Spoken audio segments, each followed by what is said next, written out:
آخرکار زبیر کے دل میں زینت کو لے کر تھوڑی بہت ہمدردی اور محبت پیدا ہو ہی گئی۔ وہیں پر مہتاب بیگم، جسے تھوڑا بہت احساس ہوا کہ وہ اس قدر بیمار ہو گئی کہ اس کی اس بیماری کی حالت میں اس کی اپنی بیٹی سدرا تک اس کے پاس نہ تھی، یہاں تک کہ جب تک مہتاب بیگم کی طبیعت ٹھیک نہیں ہو گئی، زینت اس کے پیروں کے پاس ہی بیٹھی رہی تاکہ اپنی ساس کی خدمت کر سکے اور اس کی طبیعت میں سدھار لا سکے۔ ڈرامے کی نیکسٹ ایپیسوڈ میں آپ لوگ دیکھیں گے کہ سدرا نے جب بھیجا ہوتا ہے جہانگیر کو اپنی دوستوں کے لیے کچھ سامان لانے کے لیے، تو وہیں پر ستارہ چال چلنے کی کوشش کرتی ہے اور کہتی ہے جہانگیر سے کہ واپسی پر آتے ہوئے میری چچی کے گھر سے میرا کچھ ضروری سامان لیتے ہوئے آنا۔ وہیں پر ستارہ اپنی چچی رشیدہ کو بھی فون کر دیتی ہے کہ گھر پر جہانگیر آئے گا، اسے آپ کوئی بھی 2-3 تھیلے بنا کر دے دیجیے گا، یہ کہہ کر کہ وہ میرا کچھ ضروری سامان ہے۔ راستہ یہ بات سننے کے بعد حیران و پریشان ہو جاتی ہے اور ستارہ سے کہتی ہے کہ تو آخرکار کرنا کیا چاہ رہی ہے؟ دیکھ ستارہ، میں نے تجھے پہلے بھی منع کیا ہے کہ کسی ایسے ویسے کام میں مت پڑنا، لیکن مجھے لگتا ہے کہ تو باز نہیں آ رہی۔ وہیں پر ستارہ اپنی چچی کو خاموش کرواتے ہوئے کہتی ہے کہ آپ سے بس جتنا کہا ہے آپ اتنا کام کر دیجیے گا تو ہی آپ کی مہربانی ہوگی۔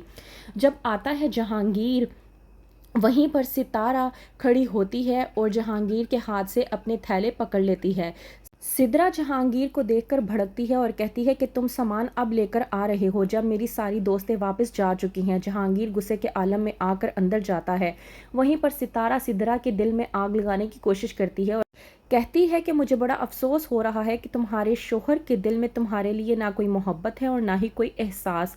یہ سب کچھ کہنے کے بعد ستارہ وہاں سے چلی جاتی ہے۔ سدرا ستارہ کی یہ بات سننے کے بعد بے حد بھڑکتی ہے اور کہتی ہے کہ یہ سمجھتی کیا ہے اپنے آپ کو، یہ جانتی نہیں ہے مجھے ابھی، اس کا تو میں جینا حرام کر کے رکھ دوں گی۔ وہیں پر سدرا غصے کے عالم میں جاتی ہے اپنے شوہر کے پاس اور جا کر کہتی ہے کہ میں نے تمہیں سامان لانے کے لیے بھیجا تھا، کہاں پر چلے گئے تھے تم تو ایسے غائب ہوتے ہو جیسے گدھے کے سر سے سینگ۔ میری دوستیں آئیں اور ایک ایک کپ چائے پی کر چلی گئیں، میری اتنی بے عزتی ہوئی ہے کہ تم سوچ بھی نہیں سکتے۔ وہیں پر اچانک سے مہتاب بیگم کی طبیعت اچانک سے بے حد خراب ہو جاتی ہے۔ جب زینت اپنی ساس مہتاب کو اس حالت میں دیکھتی ہے تو وہ حیران و پریشان ہو جاتی ہے اور کہتی ہے کہ اماں اگر آپ کہیں تو میں زبیر کو بلواتی ہوں، وہ آپ کو ڈاکٹر کے پاس لے جائے گا اور آپ کو دوائی بھی دلوا دے گا۔ مہتاب کہتی ہے زینت کو کہ ڈاکٹر کو بلوانے کی یا زبیر کو بلوانے کی کوئی ضرورت نہیں ہے، تم ایسا کرو کہ مجھے بخار کی دوائی دے دو، مجھے بخار ہو رہا ہے، وہ ٹھیک ہو جائے گا۔ زینت مہتاب کے کہنے کے مطابق اسے بخار کی دوائی دے دیتی ہے اور کہتی ہے کہ آپ آرام کریں۔ زینت تب تک اپنی ساس کے قدموں میں بیٹھی رہتی ہے جب تک اس کی طبیعت ٹھیک نہیں ہوتی۔ جیسے ہی زبیر آتا ہے اور زینت کو اس حالت میں اپنی ماں کے قدموں میں پڑا ہوا دیکھتا ہے تو وہ پریشان ہو جاتا ہے اور آ کر زینت سے پوچھتا ہے کہ وہ آخرکار ایسے کیوں بیٹھی ہوئی ہے۔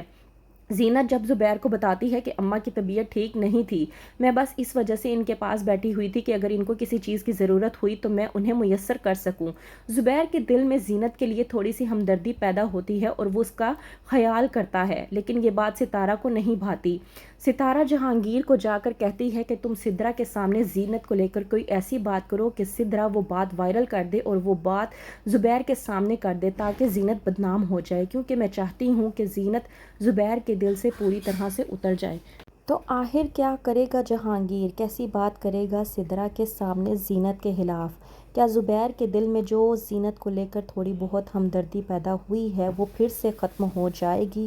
کیا ہو جائے گی ستارہ اپنے مقصد میں کامیاب؟ کیا ہوگا آگے؟ مزید جاننے کے لیے دیکھتے رہیے ڈرامہ سیریل بہکاوے۔